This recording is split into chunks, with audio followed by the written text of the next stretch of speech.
Hi అండి, నమస్తే. ఇవాళ ఎప్పుడు కొబ్బరి బర్ఫీ, కొబ్బరి ఉండలు అలా లడ్డూలు చేసుకుంటూ ఉంటారు. ఇవాళ కొంచెం వెరైటీగా కొబ్బరితో హల్వా ఎలా ప్రిపేర్ చేయాలో చూద్దాం. కొంచెం వెరైటీగా ఇలా కొబ్బరి చిప్పలు హల్వా అయితే పెట్టానండి.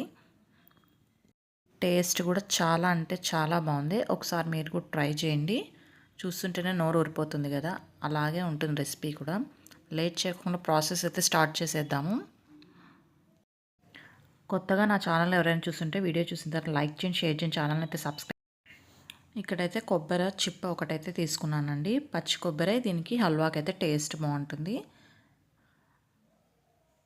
ఇప్పుడైతే స్టవ్ ఆన్ చేసి ప్యాన్ పెట్టుకొని ఇక్కడ ఒక 4 టేబుల్ స్పూన్ల దాకా అయితే మనం పెసరపప్పునైతే తీసుకొని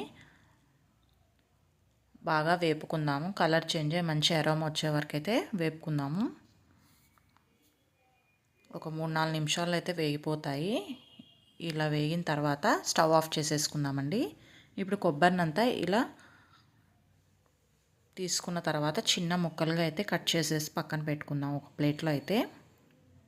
ఇక్కడ నేను కప్స్తో అయితే నేను కొలత తీసుకున్నాను. 1 కప్పు పచ్చి కొబ్బరి అయితే 3/4 కప్పు దాకా బెల్లం అయితే తీసుకున్నానండి. ఇప్పుడు పెసరపప్పు అయితే చల్లారిపోయినాయి. ఒక మిక్సీ జార్లో తీసుకొని మిక్సీలో అయితే వేసేసుకుందాము.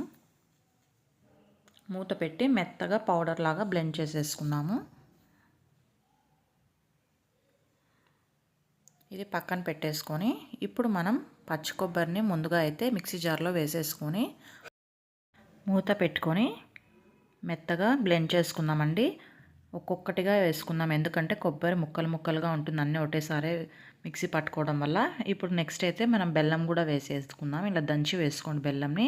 ఇందాక మనం పొడి చేసుకున్న పెసరపప్పు పొడి కూడా వేసేసుకుందాము. అలాగే ఇక్కడ 2 టేబుల్ స్పూన్ల దాకా బియ్యం పిండిని అయితే వేసుకోండి. 2 యాలక్కలు ఇలా దంచి వేసుకుందాము.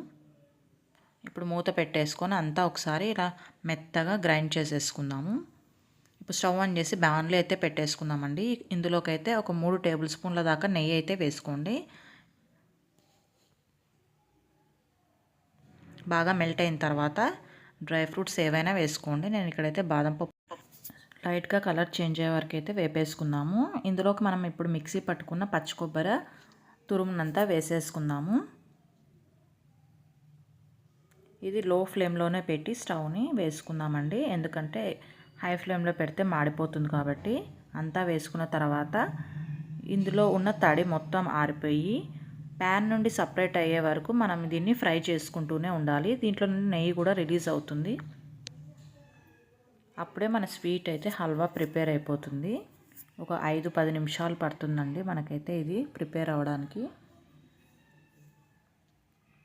అడుగు అంటకుండా వేపుకుంటే మధ్య మధ్యలో మీకు అలా అనిపించినప్పుడు కొద్దిగా నెయ్యిని అయితే యాడ్ చేసుకుంటూ వేపుకోండి. నేనైతే ఇక్కడ మళ్ళీ నెక్స్ట్ 2 టేబుల్ స్పూన్లు అయితే యాడ్ చేశాను. అంతే అండి, మన టేస్టీ అయిన కొబ్బరి హల్వా అయితే ప్రిపేర్ అయిపోయింది. ఇక బౌల్ తీసుకొని ఇలా సర్వ్ చేసుకోవడమే అండి. ఈజీగా సింపుల్గా అయితే ప్రిపేర్ అయిపోయింది. మీకు ఈ వీడియో కనుక నచ్చినట్టయితే మర్చిపోకుండా లైక్ చేయండి, షేర్ చేయండి, అలాగే ఛానల్ని అయితే సబ్స్క్రైబ్ చేయండి. అలాగే మీరు కూడా ప్రిపేర్ చేసి కామెంట్ సెక్షన్లో తెలియజేయండి ఎలా కుదిరిందా.